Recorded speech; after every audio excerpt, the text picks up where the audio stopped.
Hello everyone, welcome to CA Pass. Today topic is about lending of securities under security lending scheme. जैसा कि आप सबको पता है कि जो सिक्योरिटीज़ है वो गुड्स की डेफिनेशन में से स्पेसिफिकली एक्सक्लूड किया गया है, तो जो सिक्योरिटीज़ है और मनी है उन पे GST अट्रैक्ट नहीं होता है। तो यहाँ पे क्वेश्चन अराइज होता है कि क्या लैंडिंग ऑफ सिक्योरिटी जो आप under lending scheme securities lending scheme के अंडर कर रहे हो उस पे GST अट्रैक्ट होगा या नहीं। तो इसके लिए जो है ये सर्कुलर इशू किया गया है जो क्लैरिफाई करता है कि इस पे GST लगेगा या नहीं लगेगा। तो चलिए देखते हैं क्या है इस सर्कुलर में।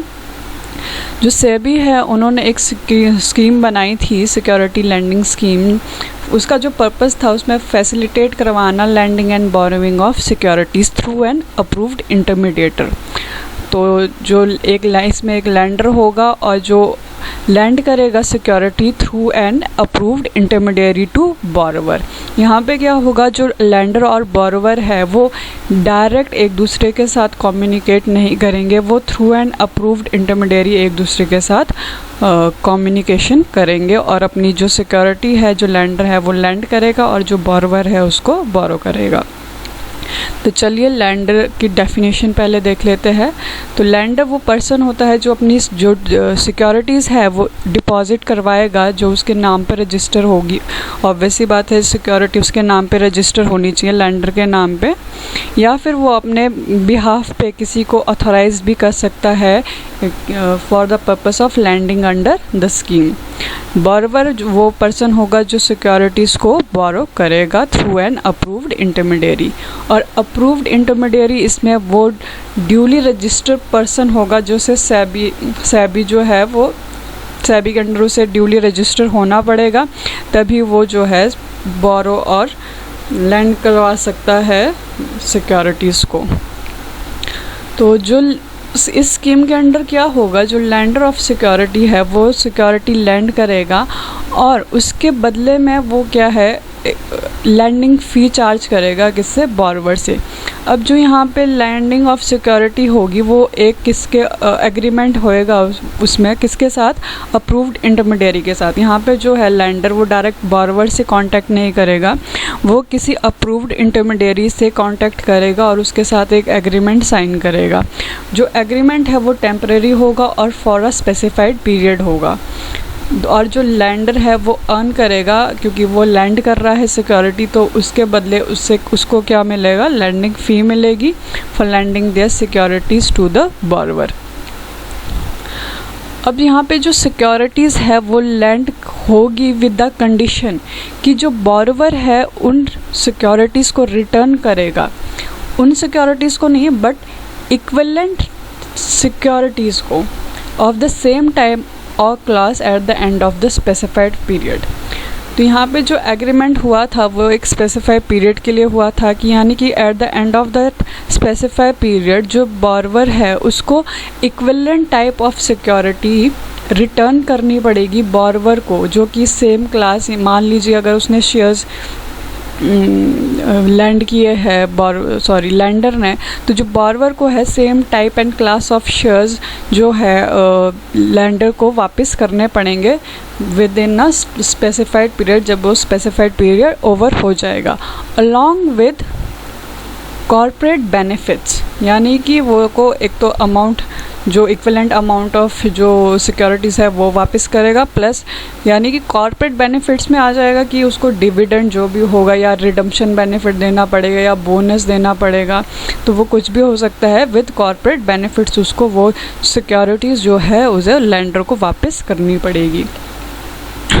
और यहाँ पे ये बता रहा है कि जो बोरोवर है जो उसने लैंडर से सिक्योरिटी खरीदी वो आगे वो फर्दर सेल भी कर सकता है, उन सिक्योरिटीज़ को आगे फर्दर तो सेल कर सकता है but equivalent amount of securities उसको वापस करनी पड़ेगी लैंडर को। तो चलिए देखते हैं आगे क्या है। Lander enter into a contract agreement with approved intermediary for the purpose of borrowing of security। यहाँ पे ये बता रखा है कि जो लैंडर है वो अप्रूव्ड इंटरमीडियरी के साथ कॉन्ट्रैक्ट करेगा और जो बॉर्वर है वो भी एग्रीमेंट करेगा अप्रूव्ड इंटरमीडियरी के साथ। तो वो दोनों मतलब डायरेक्ट एक दूसरे के साथ कांटेक्ट में नहीं आते हैं, वो दोनों एक इंटरमीडियरी के साथ कांटेक्ट में आते हैं। जो ट्रांजैक्शन होगी वो थ्रू इलेक्ट्रॉनिक स्क्रीन बेस्ड जो मैचिंग मैकेनिज़्म है उसके हिसाब से होगी, जो रिकॉग्नाइज स्टॉक एक्सचेंज जो है वो प्रोवाइड करवाता है।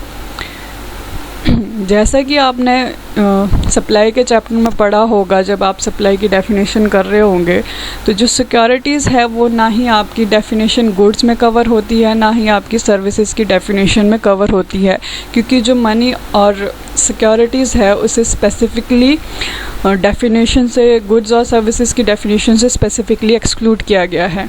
तो therefore transaction in security which involve disposal of security is not a supply in GST। तो वहाँ पे जो बताया गया है वो है कि डिस्पोजल ऑफ सिक्योरिटी ना ही तो सप्लाई कंसिडर होती है, ना ही सप्लाई ऑफ गुड्स कंसिडर होती है, ना ही सप्लाई ऑफ सर्विसेज, इसीलिए उस पर GST भी नहीं लगता है।